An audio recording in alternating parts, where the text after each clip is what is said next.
Hello. So ಇವತ್ತು ನಾವು next chapter ಮಾಡೋಣ, ಸಮ್ ಅಪ್ಲಿಕೇಶನ್ಸ್ ಆಫ್ ಟ್ರಿಗ್ನೋಮೆಟ್ರಿ ಅಂತ. ಇದು ಇಂಟ್ರೊಡಕ್ಷನ್ ಟು ಟ್ರಿಗ್ನೋಮೆಟ್ರಿ ಚಾಪ್ಟರ್ ಆದಮೇಲೆ ಓದಬೇಕು, ಯಾಕಂದರೆ ಎಲ್ಲ ಬೇಸಿಕ್ಸ್ ಫಸ್ಟ್ ಚಾಪ್ಟರಿಂದ ಬರುತ್ತೆ. ಅದಾದಮೇಲೆ ಅಪ್ಲಿಕೇಶನ್ಸನ್ನು ನಾವು ಆ ಫಾರ್ಮ್ಯುಲೆಗಳು ಏನೇನು ಕಲ್ತೀವೋ, ಆ ಕಾನ್ಸೆಪ್ಟ್ಸ್ ಏನು ಕಲ್ತೀವೋ ಅದನ್ನು ಯೂಸ್ ಮಾಡಿಬಿಟ್ಟು ಈ ಚಾಪ್ಟ್ರಲ್ಲಿ ನೋಡೋಣ. ಅಪ್ಲಿಕೇಶನ್ಸ್ ಅಂದರೆ ಏನು? ರಿಯಲ್ ಲೈಫಲ್ಲಿ ಏನಾದರೂ ಡಿಫ್ರೆಂಟ್ ಪ್ರಾಬ್ಲಮ್ಸ್ ಏನೇನಿರುತ್ತೋ ಅದ್ರಲ್ಲಿ ನಾವು ಈ ಕಾನ್ಸೆಪ್ಟ್ಸನ್ನು ಅಪ್ಲೈ ಮಾಡ್ಬಿಟ್ಟು ಹೇಗೆ ವ್ಯಾಲ್ಯೂಸ್ ತೆಗಿತೀವಿ, ಅದು ಅಪ್ಲಿಕೇಶನ್ಸ್ ಆಫ್ ಟ್ರಿಗ್ನೋಮೆಟ್ರಿ. ಸೊ ಈ ಚಾಪ್ಟರಲ್ಲಿ ಬೇಸಿಕ್ಲಿ 4 ಮೇನ್ ಟರ್ಮ್ಸ್ ಇದೆ. ಈ 4 ಟರ್ಮ್ಸ್ ಕಲ್ತ್ರೆ ಇನ್ನೇನು ಹೊಸ ಫಾರ್ಮ್ಯುಲೆ ಏನು ಬೇಕಾಗಿಲ್ಲ, ಡೈರೆಕ್ಟಾಗಿ ಪ್ರಾಬ್ಲಮ್ ಸಾಲ್ವ್ ಮಾಡ್ಬೋದು. ಸೊ ಒಂದು ಎಕ್ಸಾಂಪಲ್ ನೋಡೋಣ. ನಾನಿವಾಗ ಗ್ರೌಂಡ್ ಮೇಲೆ ನಿಂತೀನಿ. ಒಂದು ಬಿಲ್ಡಿಂಗ್ ಇದೆ, ಎಷ್ಟೋ ಡಿಸ್ಟೆನ್ಸ್ ಡಿ. ಇವಾಗ ಟಾಪ್ ಆಫ್ ದ ಬಿಲ್ಡಿಂಗನ್ನು ನಾನು ನೋಡ್ತಾ ಇದ್ದೀನಿ. ಏನು ಫಾರ್ಮ್ ಆಗ್ತದೆ ಇಲ್ಲಿ? ಇದು ನಮ್ದು ಒಂದು ರೈಟ್ ಟ್ರಯಾಂಗಲ್, ರೈಟ್? ಸೊ ನಾನು ಸುಮ್ಮನೆ ನೇಮ್ ಮಾಡಿದ್ರೆ ABC ಅಂತ ಕರಿತೀನಿ. ಇವಾಗ ನಾವು ಎಷ್ಟು ನಾಮನ್ಕ್ಲೇಚರ್ ಏನು ಅಂತ ನೋಡೋಣ. First horizontal level. ಹಾರಿಜಾಂಟಲ್ ಅಂದರೆ ಏನು? ಇದು ಹಾರಿಜಾಂಟಲು, ಇದು ವರ್ಟಿಕಲ್ಲು. ಈ ಥರ ಪ್ರಾಬ್ಲಮ್ಸಲ್ಲಿ ಇಟ್ಸ್ ವೆರಿ ಇಂಪಾರ್ಟೆಂಟ್ ಯಾವ್ದು ಹಾರಿಜಾಂಟಲ್ ಗೊತ್ತಾಗೋದಕ್ಕೆ ವೆರಿ ಇಂಪಾರ್ಟೆಂಟು. ಯಾಕೆ? ನನ್ನ ಗ್ರೌಂಡ್ ಲೆವೆಲ್ ಯಾವುದಿರತ್ತೋ ಯಾವಾಗಲೂ ಅದು ಹಾರಿಜಾಂಟಲ್ ಅಥವಾ ಟ್ರೂ ಲೈನ್, ಹಾರಿಜಾಂಟಲ್ ಲೈನ್ ಅಂತೀವಿ. ಸೊ ಇಲ್ಲಿ BC. ನೆಕ್ಸ್ಟ್ ಏನು? Line of site. Line of site ಅಂದರೆ ನಾನು ನಿಂತಿರೋ ಜಾಗ ಇಲ್ಲಿಂದ ನಾನು A ನೋಡ್ತಾ ಇದ್ದೀನಿ, ಅಂದರೆ ಟಾಪ್ ಆಫ್ ದ ಬಿಲ್ಡಿಂಗ್ ನೋಡ್ತಾ ಇದ್ದೀನಿ. ಸೊ ಇದು ನನ್ನ ಲೈನ್ ಆಫ್ ಸೈಟ್ ಆಯಿತು.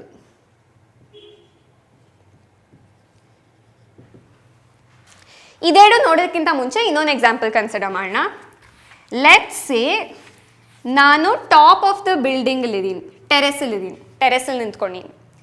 ನಾನು ಕೆಳಗಿರೋದು ಯಾವುದೋ ಒಂದು ಸ್ಟೋನನ್ನು ನೋಡ್ತಾ ಇದ್ದೀನಿ, ಅಥವಾ ನೆಲದ ಮೇಲೆ ಏನೋ ಇದೆ, ಅದನ್ನು ಕಾರ್ ಇದೆ, ಅದನ್ನು ನೋಡ್ತಾ ಇದ್ದೀನಿ.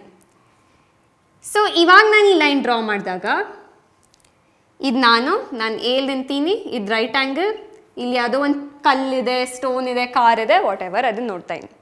ಇಲ್ಲಿ ನನ್ನ ಲೈನ್ ಆಫ್ ಸೈಟ್ ಏನಾಯಿತು? ಇದು. So this is my line of site. ನಂದು ಟ್ರೂ ಲೈನ್ ಅಥವಾ ನನ್ನ ಹಾರಿಜಾಂಟಲ್ ಲೆವೆಲ್ ಏನಾಗತ್ತೆ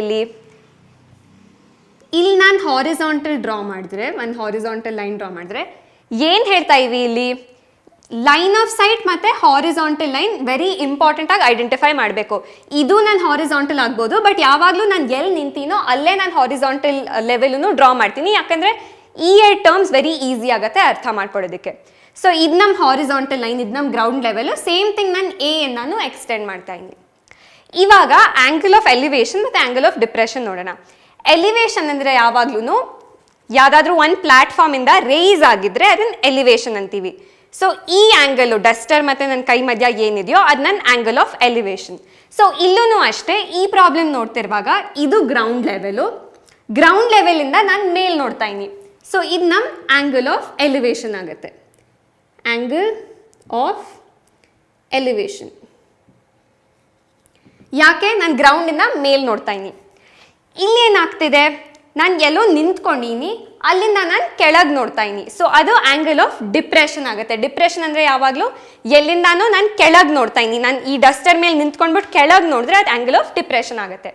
ಬಟ್ ಇಲ್ಲಿ ವೆರಿ ಇಂಪಾರ್ಟೆಂಟ್ ಏನು ಅಂದರೆ ಇದು ನನ್ನ ಆ್ಯಂಗಲ್ ಆಫ್ ಡಿಪ್ರೆಷನ್ ಅಲ್ಲ, ನೋ. ಸೊ ಏನು ಆ್ಯಂಗಲ್ ಆಫ್ ಡಿಪ್ರೆಷನ್ ಇಲ್ಲಿ? ಆ್ಯಂಗಲ್ ಆಫ್ ಡಿಪ್ರೆಷನ್ ಯಾವಾಗ್ಲೂ ಲೈನ್ ಆಫ್ ಸೈಟ್ ಮತ್ತು ಟ್ರೂ ಹಾರಿಜಾಂಟಲ್ ಜೊತೆ ಏನು ಆ್ಯಂಗಲ್ ಇದೆಯೋ ಅದು ಆ್ಯಂಗಲ್ ಆಫ್ ಡಿಪ್ರೆಷನ್. ಸೊ ಇದು ನನ್ನ angle of depression. Angle of elevation ಅಷ್ಟೇ, ಯಾವಾಗ್ಲೂ ಟ್ರೂ ಹಾರಿಜಾಂಟಲ್ ಲೈನ್ ಮತ್ತು ಲೈನ್ ಆಫ್ ಸೈಟ್ ಮಧ್ಯದಲ್ಲಿ ಏನಿದೆಯೋ ಅದು ಆ್ಯಂಗಲ್ ಆಫ್ ಎಲಿವೇಶನ್. ಇಲ್ಲೇನೂ ಕನ್ಫ್ಯೂಷನ್ ಇಲ್ಲ. ಬಟ್ ಇಲ್ಲಿ ಏನಾಗುತ್ತೆ, ಯೂಶಲಿ ಇದು ಟ್ರಯಾಂಗಲ್ಲು, ಸೊ ಈ ಆ್ಯಂಗಲ್ ಆಫ್ ಡಿಪ್ರೆಷನ್ ಅಂತ ಅನ್ಕೊಳ್ತಾರೆ. But wrong. ಯಾವಾಗ್ಲೂ it's with respect to true horizontal. So ನನ್ನ ಹಾರಿಜಾಂಟಲ್ ಮತ್ತು ನನ್ನ ಲೈನ್ ಆಫ್ ಸೈಟ್ ಮಧ್ಯ ಏನು ಆ್ಯಂಗಲ್ ಇದೆಯೋ ಅದು angle of depression. Another important point, ನಮಗೆ ಆಗಲೇ ಇಂಟೀರಿಯರ್ ಆಲ್ಟರ್ನೇಟ್ ಆ್ಯಂಗಲ್ಸ್ ಏನದ್ರ ಅರ್ಥ? ಇದು ಒಂದು ಆ್ಯಂಗಲು, ಇದ್ರದ್ದು ಇಂಟೀರಿಯರ್ ಆಲ್ಟರ್ನೇಟ್ ಆ್ಯಂಗಲ್ ಯಾವುದು? ಇದು. ಸೊ ಏನು ಪ್ರಾಪರ್ಟಿ ಇದೆ ನಮಗೆ ಆಗಲೇ ಗೊತ್ತು ಟ್ರಯಾಂಗಲ್ಸಲ್ಲಿ, interior alternate angles are equal. So ಇದು ನಮ್ಮ ಆ್ಯಂಗಲ್ ಆಫ್ ಡಿಪ್ರೆಷನ್ ಇದ್ದರೆ, so let's call this angle theta. ಅವಾಗ ಇದೂ ಥೀಟಾ ಇರುತ್ತೆ. ಸೊ ನಮಗೆ ಹಾರಿಸಾಂಟಲ್ ಲೈನ್ ಯಾವುದು ಅಂತ ಗೊತ್ತಾಯ್ತು. ಯಾವಾಗಲೂ ಗ್ರೌಂಡ್ ಲೆವೆಲ್ ಹಾರಿಸಾಂಟಲ್ ಲೈನು. ಅಕಸ್ಮಾತ್ ಆ್ಯಂಗಲ್ ಆಫ್ ಡಿಪ್ರೆಷನ್ ಇದ್ದರೆ ಹಾರಿಸಾಂಟಲ್ ಲೈನ್ನ ಆ ಪಾಯಿಂಟಿಂದ ಡ್ರಾ ಮಾಡೋಣ. ಲೈನ್ ಆಫ್ ಸೈಟ್ ಯಾವಾಗಲೂ ನೀವು ಎಲ್ಲಿ ನಿಂತ್ಕೊಂಡಿರೋ ಅಲ್ಲಿಂದ ಏನು ನೋಡ್ತಾ ಇರೋ ಅದು ನಿಮ್ಮ ಲೈನ್ ಆಫ್ ಸೈಟ್ ಆಗುತ್ತೆ. ಆ್ಯಂಗಲ್ ಆಫ್ ಎಲಿವೇಶನ್ ಮೇಲ್ ನೋಡ್ತಿರುವಾಗ, ಆ್ಯಂಗಲ್ ಆಫ್ ಡಿಪ್ರೆಷನ್ ಕೆಳಗೆ ನೋಡ್ತಿರುವಾಗ. ಈ 4 ಕಾನ್ಸೆಪ್ಟ್ಸ್ ಇಟ್ಕೊಂಡ್ಬಿಟ್ಟು ಎನಿ ಪ್ರಾಬ್ಲಮ್ ಸಾಲ್ವ್ ಮಾಡ್ಬೋದು. ಸೊ ಎಕ್ಸಸೈಸ್ ಕ್ವೆಶನ್ಸ್ ನೋಡೋಣ. ಫಸ್ಟ್ ಒನ್ನು, ಎಲ್ಲ ಸ್ಟೇಟ್ಮೆಂಟ್ ಪ್ರಾಬ್ಲಮ್ಸ್ ಇದೆ, ಬಟ್ ನಾನು ಬಿಡಿಸ್ಬಿಟ್ಟು ತೋರಿಸ್ತೀನಿ ಹೇಗೆ ಸ್ಟೇಟ್ಮೆಂಟ್ ಪ್ರಾಬ್ಲಮಿಂದ ಟ್ರಯಾಂಗಲ್ ಸಿಗುತ್ತೆ ಮತ್ತು ಅದಾದಮೇಲೆ ಹೇಗೆ ಸಾಲ್ವ್ ಮಾಡೋದು ಅಂತ. ಸೊ ಫಸ್ಟ್ ಒನ್ ಇಲ್ಲಿ ಹೇಳ್ತಿದ್ದಾರೆ, ಯಾವುದೋ ಒಂದು ಸರ್ಕಸ್ ಆರ್ಟಿಸ್ಟ್, ಸೊ ಸರ್ಕಸ್ಗೆಲ್ಲ ಹೋಗಿರ್ತೀರಲ್ಲ, ಇವನು ರೋಪ್ ಮೇಲೆ ಕ್ಲೈಂಬ್ ಮಾಡ್ತೀಯಾನೆ. ಆ್ಯಂಡ್ ಅವ್ರು ಹೇಳಿದ್ದಾರೆ ಆ ರೋಪು ಒಂದು ವರ್ಟಿಕಲ್ ಪೋಲ್ ಇದೆ, ಆ ವರ್ಟಿಕಲ್ ಪೋಲ್ಗೆ ಟೈ ಆಗಿದೆ ಈ rope. Vertical pole obviously straight ಇರುತ್ತೆ ಗ್ರೌಂಡಿಂದ. ಸೊ ಇದು ನಮ್ಮ ಟ್ರಯಾಂಗಲ್ ಆಯಿತು. ಇದು ನಮ್ಮ ವರ್ಟಿಕಲ್ ಪೋಲು. ನಾನು ಸುಮ್ಮನೆ ಎಕ್ಸ್ಪ್ಲೇನ್ ಮಾಡೋದಕ್ಕೆ ಹಾಕ್ತಾಯಿನಿ. ಇದು ರೋಪ್ ಆಗುತ್ತೆ. ಆ್ಯಂಡ್ ಅವ್ರು ಹೇಳಿದ್ದಾರೆ ಕ್ವೆಶನಲ್ಲಿ, the angle made by the rope and the ground. ಇದು ರೋಪು, ಇದು ಗ್ರೌಂಡು. ಈ ಆ್ಯಂಗಲು ಅವ್ರು ಹೇಳಿದ್ದಾರೆ 30 ಡಿಗ್ರೀಸ್ ಅಂತ. ಸೊ ನಮಗೆ ರೈಟ್ ಟ್ರಯಾಂಗಲ್ ಸಿಕ್ಕಾಯ್ತು. ಸೊ ನಿಮಗೆ ಈ ಥರ ಟ್ರಯಾಂಗಲ್ ಸಿಕ್ಮೇಲೆ ಯಾವಾಗಲೂ ಅದನ್ನು ನೇಮ್ ಮಾಡಿ, ABCPQR XYZ ಎನಿಥಿಂಗ್. ಅದಾದಮೇಲೆ ನೀವು ಆ್ಯಂಗಲ್ ತೋರಿಸಿ ಮತ್ತು ರೈಟ್ ಆ್ಯಂಗಲ್ ಎಲ್ಲಿದೆ ಅಂತ ಅದನ್ನು ತೋರಿಸ್ಬೇಕು. ಸೊ ಇವಾಗ ಅವ್ರು ಕೇಳ್ತಿದ್ದಾರೆ, find the height of the vertical pole ಅಂತ. ಸೊ ಪೋಲ್ ಯಾವುದು? ಇದು. ಸೊ ನಮಗೆ AB ಹೈಟ್ ಬೇಕು. ಇನ್ನೇನು ಕೊಟ್ಟಿದ್ದಾರೆ? ಈ ರೋಪದ ಲೆಂಗ್ತು 20 ಮೀಟರ್ಸ್. ಸೊ ಸುಮ್ಮನೆ ಸೈಡಲ್ಲಿ ಬರ್ಕೊಳ್ಬೇಕು ಅಂದರೆ, given AC equals 20 meter, angle C is equal to 30 degree, find AB. ಇದು ನಮ್ಮ ಕ್ವೆಶನ್. ಹೇಗೆ ಮಾಡೋದು? ಟ್ರಿಗ್ನೋಮೆಟ್ರಿ ಕಾನ್ಸೆಪ್ಟ್ಸ್ ಯೂಸ್ ಮಾಡೋಣ. ಸೊ ನಮಗೆ ಏನು ಗೊತ್ತು? ಆಪೋಸಿಟ್ ಬೈ ಹೈಪೋಟೆನ್ಯೂಸ್ ಅಂದರೆ ಏನು? ಸೈನ್ ಥೀಟಾ ಅಥವಾ sine C is equal to AB by AC. So ಅದನ್ನೇ ಬರ್ಕೊಳ್ತೀನಿ.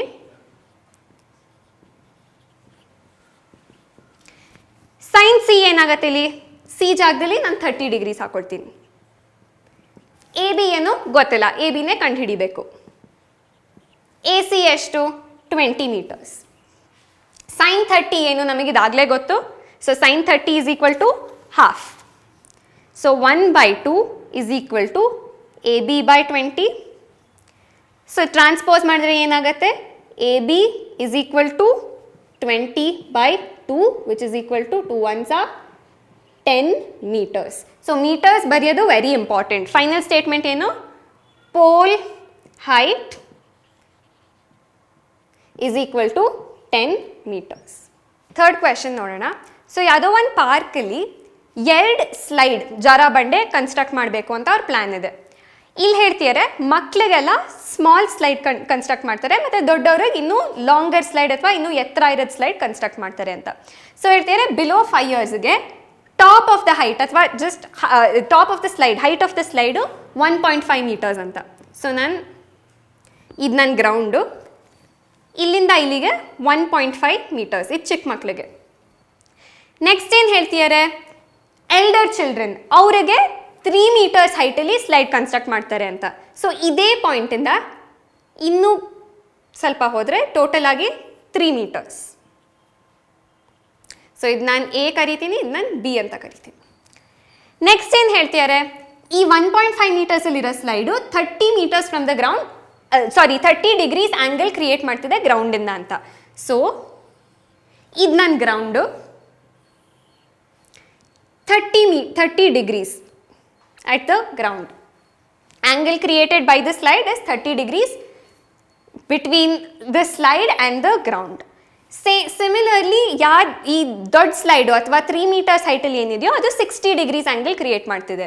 ಸೊ ಇದೇ ಪಾಯಿಂಟಿಗೆ ನಾನು ತಗೊಂಡ್ರೆ ಇದು 60 degrees. ಇವಾಗೇನು ಹೇಳ್ತಿದ್ದಾರೆ? Find the length of each slide. So ಇದು ಒಂದು ಸ್ಲೈಡು BC, ಚಿಕ್ಕ ಸ್ಲೈಡ್ ಏನು? ಇದನ್ನು ನಾನು D ಅಂತ ಕರೆದ್ರೆ DC. ಈ 2 ಸ್ಲೈಡ್ ಇದು ಲೆಂತ್ ಎಷ್ಟು ಅಂತ ಕೇಳ್ತಿದ್ದಾರೆ, ಇದು ನಾವು ಕಂಡು ಹಿಡಿಬೇಕು. ಏನು ಮಾಡೋದು? First of all right angle draw ಮಾಡೋಣ. ನಮಗೆ ಟೂ ಟ್ರಯಾಂಗಲ್ಸ್ ಇದೆ ಈಗ, ಟ್ರಯಾಂಗಲ್ ADC ಮತ್ತು ಟ್ರಯಾಂಗಲ್ BAC. ಸೊ ಆ ಎರಡನ್ನು ಯೂಸ್ ಮಾಡಿಬಿಟ್ಟು ಮತ್ತೆ ಕಂಡು ಹಿಡಿಯೋಣ ಹೇಗೆ ಮಾಡೋದು ಅಂತ ನೋಡೋಣ. ಫಸ್ಟ್ ಆಫ್ ಆಲ್ ಇದು ನಮ್ದು ಏನು, BC ಮತ್ತು DC ನಮ್ಮ ಹೈಪೋಟೆನ್ಯೂಸು ಆ್ಯಂಡ್ ನಮಗೆ ಆಪೋಸಿಟ್ ಗೊತ್ತಿದೆ. ಸೊ ಏನು ಯೂಸ್ ಮಾಡಬೇಕು? ಸೈನ್ ಥೀಟಾ ತಾನೆ. ಸೊ ಸೈನ್ ಥೀಟಾ ನಾನು ಫಸ್ಟ್ ಆಫ್ ಆಲ್ ಯಾವ ಟ್ರಯಾಂಗಲು ಅಂತ ಮೆನ್ಷನ್ ಮಾಡ್ತೀನಿ. In triangle BAC sine C is equal to ಏನು, BA/BC. ಸೊ ಏನಾಗತ್ತೆ ಇಲ್ಲಿ 3/BC. ಇಲ್ಲಿ ಸೈನ್ C ಎಷ್ಟು ಈ ಟ್ರಯಾಂಗಲಲ್ಲಿ? 60 ಡಿಗ್ರೀಸ್ ತಾನೆ ಸಿ ವ್ಯಾಲ್ಯೂ. ಸೊ ಇಲ್ಲಿ sine 60 is equal to 3/BC. Sine 60 ಎಷ್ಟು? √3/2. ಸೊ ಏನಿದ್ರ ಅರ್ಥ? BC is equal to 3 × 2/√3. ಯಾವಾಗಲೂ ಇದನ್ನು ರ್ಯಾಷನಲೈಸ್ ಮಾಡಬೇಕು. ಸೊ ಏನು ಮಾಡೋಣ? Multiply numerator and denominator by √3. So ಏನಾಗುತ್ತೆ? 3√3 × 2 ಡಿವೈಡೆಡ್ ಬೈ √3 × √3 3. ಇಲ್ಲಿ 3 ಕ್ಯಾನ್ಸಲ್, ಇಲ್ಲಿ 3 cancel. So BC is equal to √3 × 2 ಅಥವಾ 2√3 ಮೀಟರ್ಸ್. ಪ್ರಾಬ್ಲಮ್ ಕಂಪ್ಲೀಟಾ? ಇಲ್ಲ, ನಮಗೆ DCನೂ ಬೇಕು. ಸೊ ಏನು ಮಾಡೋಣ? Same approach. Triangle DAC sine 30 is equal to sine 30 ಏನು? Opposite AD divided by DC hypotenuse. So ಇದೇನು? AD ನಮಗಾಗಲೇ 1.5 ಅಂತ ಗೊತ್ತು. So 1.5/DC. ಸೈನ್ 30 ಎಷ್ಟು? Half, 1/2. So 1/2 is equal to 1.5/DC. So transpose ಮಾಡಿದ್ರೆ ಏನು ಸಿಗುತ್ತೆ? DC is equal to 1.5 × 2 which is equal to 3 meters. So ಹೇಗೆ ಕಂಪ್ಲೀಟ್ ಮಾಡೋದು? Therefore length of slides R 3 meters and 2√3 meters. So 6th one ನೋಡೋಣ. ಒಂದು ಹುಡುಗ ಇದ್ದಾನೆ who is 1.5 meters tall. ಅವ್ನ ಹೈಟು 1.5 meters. ಅವನು ಎಷ್ಟೋ ಡಿಸ್ಟೆನ್ಸಲ್ಲಿ ನಿಂತಿಯಾನೆ ಒಂದು 30 meter ಟಾಲ್ ಬಿಲ್ಡಿಂಗಿಂದ. ಸೊ ಅದನ್ನು ಫಸ್ಟ್ ಡ್ರಾ ಮಾಡೋಣ. ಇವನು 1.5 meters ಯಾವುದೋ ಡಿಸ್ಟೆನ್ಸ್ ಇದೆ ಆ್ಯಂಡ್ ಇದು ಒಂದು 30 meters ಟಾಲ್ ಬಿಲ್ಡಿಂಗ್ ಇದೆ. ಸೊ ಇದು ನಾನು A, ಇದು B, ಇದು C. ನೆಕ್ಸ್ಟ್ ಏನು ಅವ್ರು ಹೇಳ್ತಿದ್ದಾರೆ, ಇವನು ಬಿಲ್ಡಿಂಗ್ ಹತ್ರ ನಡೆದಾಗ, ಟುವರ್ಡ್ಸ್ ದ ಬಿಲ್ಡಿಂಗ್ ಇವನು ನಡೆದಾಗ angle of elevation is changing from 30 to 60 degrees.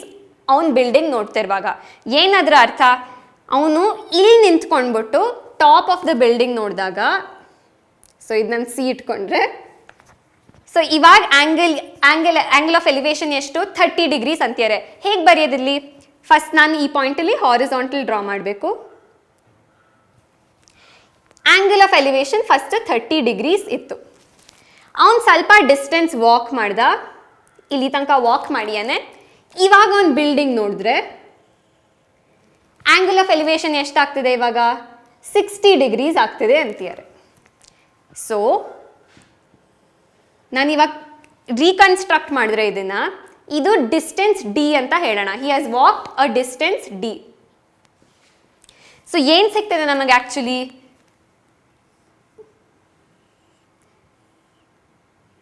Right, ಇದು ಒಂದು ಟ್ರಯಾಂಗಲ್ ಸಿಗ್ತದೆ. ಸೊ ನಾನು ಇದನ್ನ ಪಾಯಿಂಟ್ P ಅಂತ ಕರಿತೀನಿ. PQC. ಇಲ್ಲಿ ಏನು ಕಂಡುಹಿಡಿಬೇಕು ನಾವು? ಫಸ್ಟ್ ಅವ್ನು ಇಲ್ಲಿದ್ದ, ಅವ್ನು ಡಿಸ್ಟೆನ್ಸ್ D ನಡೆದ ಮೇಲೆ ಪಾಯಿಂಟ್ Rಗೆ ಬಂದಿಯಾನೆ ಆ್ಯಂಡ್ ಪಾಯಿಂಟ್ R ಇಂದ ಆ್ಯಂಗಲ್ ಆಫ್ ಎಲಿವೇಶನ್ ಚೇಂಜ್ ಆಗ್ತದೆ. ಸೊ ಇದು 60, ಇದು 30. ಇದು ನನ್ನ ರೈಟ್ ಆ್ಯಂಗಲ್ ಟ್ರಯಾಂಗಲ್. ನಮಗೆ ಆಗಲೇ ಏನು ಗೊತ್ತು? ಇಷ್ಟು ಹೈಟು 30 meters ಅಂತ ಆ್ಯಂಡ್ ಇಷ್ಟು ಹೈಟು 1.5 meters. ಸೊ ನಮಗೆ BC is equal to 30 meter, AP is equal to 1.5 meter. But ನಮಗೆ ಇಷ್ಟೇ ಬೇಕು, QC ಮಾತ್ರ ಬೇಕು, ಯಾಕಂದರೆ ಇಲ್ಲಿ ಬರೀ ಅಷ್ಟೇ ಇದೆ ಟ್ರಯಾಂಗಲಲ್ಲಿ. ಹೇಗೆ ಸಿಗತ್ತೆ? 30 - 1.5. ಇದು 1.5 ಅಂದರೆ ಇದು 1.5 ತಾನೆ. ಸೊ 30 ಮೀಟರ್ಸ್ ಮೈನಸ್ 1.5 ಮೀಟರ್ಸ್ ಅಂದರೆ ಬರೀ ಇಷ್ಟು ಉಳಿಯುತ್ತೆ. ಸೊ ಏನದು 30 ಮೈನಸ್ 1.5 ಅಂದರೆ ಏನು 30.00 ಮೈನಸ್ 1.5 ತೊಳ್ಬೋದು. ಸೊ ಇದೆಷ್ಟಾಗತ್ತೆ 28.5 ಮೀಟರ್ಸ್. ಸೊ ಇದು 28.5 ಮೀಟರ್ಸ್. ಇದು ಸಿಕ್ಕ ಮೇಲೆ ನಮಗೆ ಇದು ಬೇಕೇ, ಇದು ನಮ್ಗೆ ಬೇಡವೇ ಬೇಡ, ಈ ಫಿಗರೇ ಬೇಡ, ರೈಟ್? ಸೊ ಇಷ್ಟು ಸಿಕ್ಕ ಮೇಲೆ ಅವ್ರು ಏನು ಹೇಳ್ತಿದ್ದಾರೆ, find the distance walked. So ಈ ಡಿಸ್ಟೆನ್ಸ್ ಡಿ ಪಿ ಆರ್ ಕಂಡುಹಿಡಿಬೇಕು. ಹೇಗೆ ಮಾಡೋದು? ಸೊ ಎರಡು ರೈಟ್ ಟ್ರಯಾಂಗಲ್ಸ್ ಇದೆ. ಸೊ ಫಸ್ಟ್ ನಾನು ಟ್ರಯಾಂಗಲ್ ಸಿ ಕ್ಯೂ ಪಿ ನೋಡೋಣ. Triangle C Q P. ನಮಗೆ ಇವಾಗ ಈ ಡಿಸ್ಟೆನ್ಸ್ ಇಂಪಾರ್ಟೆಂಟು, ಮತ್ತು ಈ ಡಿಸ್ಟೆನ್ಸ್ ಆಗಲೇ ಗೊತ್ತು. ಆಪೋಸಿಟ್ ಮತ್ತು ಅಡ್ಜಸೆಂಟ್ ರಿಲೇಷನ್ ಏನು, ಟ್ಯಾನ್ ಥೀಟಾ ಅಥವಾ ಕಾಟ್ ಥೀಟಾ. ಸೊ ಏನು ಮಾಡೋಣ, ಟ್ರಯಾಂಗಲ್ ಸಿ ಕ್ಯೂ ಪಿಲಿ ಟ್ಯಾನ್ 30 ಏನಾಗುತ್ತೆ ಇಲ್ಲಿ, C Q divided by P Q. Tan 30 ಎಷ್ಟು ನಮಗಾಗಲೇ ಗೊತ್ತು, 1/√3. ಸಿ ಕ್ಯೂನು ನಮಗೆ ಗೊತ್ತು 28.5. ಪಿ ಕ್ಯೂ ಗೊತ್ತಾ, ಇಲ್ಲ. ಸೊ ಪಿ ಕ್ಯೂ ಅಂತ ಬರೆಯೋಣ. ಇವಾಗ ಪಿ ಕ್ಯೂಗೆ ಸಾಲ್ವ್ ಮಾಡೋಣ. P Q is equal to 28.5√3 meters. ಇದು ನಮಗಾಗಲೇ ಸಿಕ್ತು, ಈಕ್ವೇಷನ್ 1 ಅಂತ ಬರ್ಕೊಳ್ಳೋಣ. ಸೆಕೆಂಡ್ ಒನ್ ಏನು, ಟ್ರಯಾಂಗಲ್ ಸಿ ಕ್ಯೂ ಆರ್. ಮತ್ತೆ ಟ್ಯಾನ್ ಥೀಟಾ ನೋಡೋಣ. ಸೊ ಟ್ಯಾನ್ 60 ಈಗ, ಯಾಕಂದರೆ ಈ ಟ್ರಯಾಂಗಲ್ ನೋಡ್ತಾ ಇವಿ, ಇಲ್ಲಿ ಎಷ್ಟಾಗತ್ತೆ 28.5 divided by Q R. Q R ಎಷ್ಟು ಇವಾಗ, ಟ್ಯಾನ್ 60 ಎಷ್ಟು, √3 is equal to 28.5 by Q R. This implies that Q R ಎಷ್ಟು, 28.5 ಡಿವೈಡೆಡ್ ಬೈ √3 ಮೀಟರ್ಸ್. ಸೊ ನಮಗೆ ಪಿ ಕ್ಯೂ ಸಿಕ್ತು, ಕ್ಯೂ ಆರ್ ಸಿಕ್ತು. ಸೊ ಡಿ ಅಂದರೆ ಏನು, ಪಿ ಆರ್. ಏನಾದ್ರ ಅರ್ಥ, therefore distance is equal to P Q full length minus Q R. So ಇದೇನು, P Q ಎಷ್ಟು 28.5√3 ಮೈನಸ್ 28.5 ಬೈ √3. ಹೇಗೆ ಸಾಲ್ವ್ ಮಾಡೋದು? ಸೊ ಇಲ್ಲೇನಾಗುತ್ತೆ, 28.5 ಕಾಮನ್ ತೊಗೊಂಡ್ರೆ ಇಲ್ಲಿ √3 ಉಳ್ಕೊಂಡಿದೆ. So √3 minus 1/√3. ಸೊ ಇದೇನಾಗುತ್ತೆ 28.5. ನಾನು ಎಲ್ ಸಿ ಎಮ್ ತೊಳ್ತೀನಿ ಈಗ. ನ್ಯೂಮರೇಟರ್ ಮತ್ತು ಡಿನಾಮಿನೇಟರ್ √3 ಜೊತೆ ಮಲ್ಟಿಪ್ಲೈ ಮಾಡಿದೆ. √3 into √3 minus 1 divided by √3. So ಇದೇನಾಗುತ್ತೆ 28.5 √3 ಇಂಟು √3 3 ಮೈನಸ್ 1 ಡಿವೈಡೆಡ್ ಬೈ √3. ಇದೇನು 28.5 ಇಂಟು 2 ಡಿವೈಡೆಡ್ ಬೈ √3. 28.5 ಇಂಟು 2 ಅಂದರೆ ಎಷ್ಟು, ಇಲ್ಲಿ ಮಾಡ್ತೀನಿ, ಇದು 0 57. ಸೊ ಏನಾಗ್ತದೆ 57 ಡಿವೈಡೆಡ್ ಬೈ √3. ಬಟ್ ಯಾವಾಗಲೂ ಇದನ್ನು ರ್ಯಾಷನಲೈಸ್ ಮಾಡಬೇಕು. So into √3 divided by √3. So ಏನಾಗುತ್ತೆ 57 √3 ಡಿವೈಡೆಡ್ ಬೈ √3 ಇಂಟು √3 3. ಸೊ ಎಷ್ಟಾಗುತ್ತೆ 3 1s 3 19s. So 19√3 meters. ಇದು ಫೈನಲ್ ಆನ್ಸರಾ, ಇಲ್ಲ. ಸೊ ನಾವು ಸ್ಟೇಟ್ಮೆಂಟಲ್ಲಿ ಹೇಳಬೇಕು, the distance walked by him is 19√3 meters. Okay, so 10th question ನೋಡೋಣ. 2 poles, 2 poles ಇದೆ ರೋಡ್ ಮೇಲೆ. ಅವ್ರು ಹೇಳ್ತಿದ್ದಾರೆ ಆಪೋಸಿಟ್ ಸೈಡ್ಸ್ ಆಫ್ ದ ರೋಡಲ್ಲಿ 2 poles ನಿಂತಿದೆ ಆ್ಯಂಡ್ 2 poles ಈಕ್ವಲ್ ಹೈಟ್ ಇದೆ, ಸೇಮ್ ಹೈಟು. ಸೊ ಇದು ಒಂದು ಪೋಲು, ಇದಿನ್ನೊಂದು ಪೋಲು. ನೆಕ್ಸ್ಟ್ ಏನು ಹೇಳ್ತಿದ್ದಾರೆ, ಈ 2 poles ಮಧ್ಯ 80 ಮೀಟರ್ಸ್ ಡಿಸ್ಟೆನ್ಸ್ ಇದೆ. ಸೊ ಈ 2 poles ಮಧ್ಯ ಡಿಸ್ಟೆನ್ಸ್ ಇರೋದು 80 ಮೀಟರ್ಸ್. ನೆಕ್ಸ್ಟ್ ಏನು ಹೇಳ್ತಿದ್ದಾರೆ, ಆಟ್ ಸಮ್ ಪಾಯಿಂಟ್, ಯಾವುದೋ ಒಂದು ಪರ್ಟಿಕ್ಯುಲರ್ ಪಾಯಿಂಟ್, ನಾನು ಇಲ್ಲಿ ತೊಳ್ತೀನಿ ಪಾಯಿಂಟ್, ಈ ಪಾಯಿಂಟಿಂದ angle of elevation, angle of elevation ಪೋಲ್ಸ್ಗೆ. ಸೊ ಇದು ಒಂದು ಆ್ಯಂಗಲ್ ಆಫ್ ಎಲಿವೇಶನ್ನು, ಇದು ಇನ್ನೊಂದು angle of elevation are 60 degrees and 30 degrees. So ಇದು 60 ಡಿಗ್ರೀಸ್, ಇದು 30 ಡಿಗ್ರೀಸ್. ಸೊ ಇದನ್ನು ನೇಮ್ ಮಾಡ್ತೀನಿ A B C D. ಇದು 90 ಡಿಗ್ರೀಸ್, ಇದು 90 ಡಿಗ್ರೀಸ್. ಅವ್ರು ಹೇಳ್ತಿದ್ದಾರೆ first of all find the height of the poles. So ಇದು ನನ್ನ ಹೆಚ್ಚು, ಎ ಬಿ ಒಂದು ಪೋಲು, ಡಿ ಸಿ ಒಂದು ಪೋಲ್, ಎರಡು ಯಾಕೆ ಹೆಚ್ಚು ಆಗಲೇ ಹೇಳಿದರೆ ಎರಡು ಈಕ್ವಲ್ ಹೈಟು ಅಂತ. Find the height of the pole and find the distance of the point from either of the poles. So ಈ ಡಿಸ್ಟೆನ್ಸ್ ಎಷ್ಟು ಮತ್ತು ಈ ಡಿಸ್ಟೆನ್ಸ್ ಎಷ್ಟು ಕಂಡುಹಿಡಿಬೇಕು. ಕನ್ಫ್ಯೂಸ್ ಮಾಡ್ಕೊಳ್ಬೇಡಿ, ಈ 80 ಮೀಟರ್ಸ್ ಏನಿದೆಯೋ ಅದು ಫುಲ್ ಬಿ ಸಿ ಡಿಸ್ಟೆನ್ಸು. ನಮಗೆ ಬಿ ಪಿ ಬೇಕು, ಪಿ ಸಿ ಬೇಕು ಮತ್ತು ಹೆಚ್ ಬೇಕು. ಸೊ ಏನು ಬರೀತೀನಿ, ಟು ಫೈಂಡ್ ಹೆಚ್, ಅದು height of both the poles, B P ಮತ್ತು ಪಿ ಸಿ. ಸೊ ಹೇಗೆ ಸಾಲ್ವ್ ಮಾಡಲಿ ಇದನ್ನು, first let point P B at X distance from B. ಏನದ್ರ ಅರ್ಥ, ಈಸ್ಟ್ ಡಿಸ್ಟೆನ್ಸು ಎಕ್ಸ್ ಅಂತ. ಸೊ ಏನಾಗುತ್ತೆ ಇವಾಗ ನಮಗೆ ಆಗಲೇ ಬಿ ಸಿ 80 ಮೀಟರ್ಸ್ ಅಂತ ಗೊತ್ತು. So this implies that P C is equal to 80 minus X. So ಇದು 80 ಮೈನಸ್ ಎಕ್ಸ್. ನೆಕ್ಸ್ಟ್ ಏನು ಮಾಡೋಣ, ಟ್ರಯಾಂಗಲ್ಸ್ ಏನೇನಿದೆ ಇಲ್ಲಿ, triangle A B P, triangle D C P. So first triangle A B P, ನಮಗೆ H ಮತ್ತು X ಮಧ್ಯದಲ್ಲಿ relationship ಬೇಕು. So tan theta use ಮಾಡೋಣ. Tan 60 is equal to A B by B P. ಏನದರ್ಥ, H by X. Tan 60 ಎಷ್ಟು, √3. So H by X is equal to √3. This implies H is equal to √3x. ಇದು ನಮ್ಮ equation 1.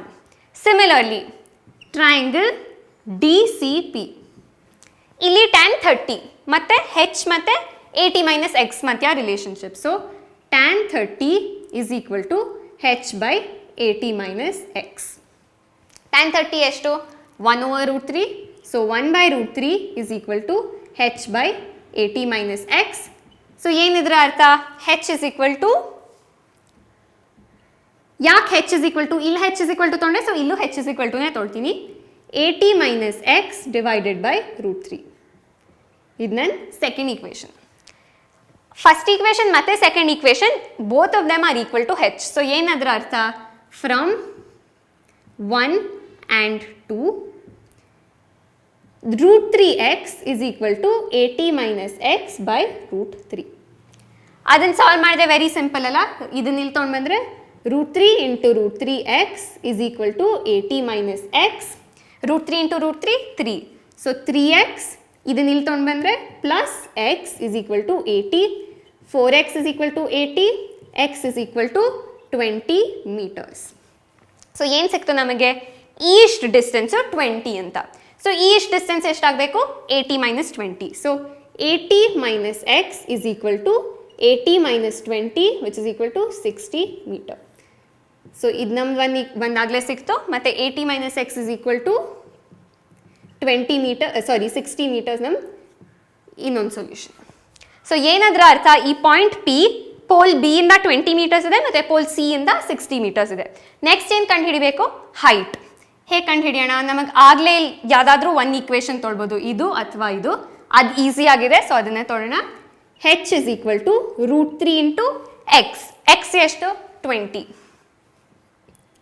So ಏನಾಗುತ್ತೆ, H is equal to 20 √3 meters.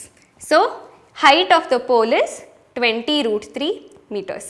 ಈ height 20 √3 meters. So final ಆಗಿ ಏನು conclude ಮಾಡ್ತೀವಿ, therefore the height of each of the poles is 20 √3 meters and the point P is at 20 meters from pole B and 60 meters from pole C. So ನೀವು ಇಲ್ಲಿ ತನಕ ನೋಡಿರಾ ಅಂದರೆ ನಾನು ಹೇಳಿದ್ದು ಕೇಳಿಸ್ಕೊಂಡ್ಬಿಟ್ಟು ಮಲಗಿಲ್ಲ ಅಂತ ಅರ್ಥ ಆಯಿತು. So very important, first of all description ಬಾಕ್ಸನ್ನು ಚೆಕ್ ಮಾಡಿ, ಅಲ್ಲಿ ಕೆಲವು ರಿಸೋರ್ಸಸ್ ಅಟ್ಯಾಚ್ ಮಾಡೀವಿ ಈ ಚಾಪ್ಟರ್ ರಿಲೇಟೆಡು. ಸೆಕೆಂಡ್ಲಿ ಯಾವುದಾದ್ರೂ ಡೌಟ್ಸ್ ಇದ್ದರೆ, ಕ್ವೆಶನ್ಸ್ ಇದ್ದರೆ, ಅಥವಾ ನನಗೆ ಫೀಡ್ಬ್ಯಾಕ್ ಇದ್ದರೆ, ಅಕ್ಕ ನೀವು ಹೇಳಿದ್ದು ಏನೂ ಅರ್ಥ ಆಗಿಲ್ಲ ಆ ಥರ ಇದ್ದರೆ, ನಿಮಗೆ 3 ಆಪ್ಷನ್ಸ್ ಇದೆ. 1, ಕಾಮೆಂಟ್ ಸೆಕ್ಷನಲ್ಲಿ ನೀವು ಕಾಮೆಂಟ್ ಮಾಡ್ಬೋದು. 2, ನಮ್ಮ ವಾಟ್ಸಾಪ್ ನಂಬರಿಗೆ ನೀವು ಮೆಸೇಜ್ ಕಳಿಸ್ಬೋದು. ಅಥವಾ 3, ನಮ್ಮ ಇಮೇಲ್ ಐ ಡಿಗೆ ಒಂದು ಮೇಲ್ ಕಳಿಸ್ಬೋದು. Email I D info.projectsitara@gmail.com. ನಾವು ಹೇಳಿರೋ ವಿಡಿಯೋಸ್ಲೆಲ್ಲ ನಿಮ್ಗೆ ಏನಾದರೂ ಅರ್ಥ ಆಗಿದೆ ಅಂತ ಅನಿಸಿದ್ರೆ ಸಬ್ಸ್ಕ್ರೈಬ್ ಮಾಡಿ, ಯಾಕಂದರೆ ಇನ್ನೂ ವಿಡಿಯೋಸ್ ಬೇರೆ ಚಾಪ್ಟರ್ಸ್ ಮೇಲೂ ರಿಲೀಸ್ ಮಾಡ್ತೀವಿ. All the best for your exams.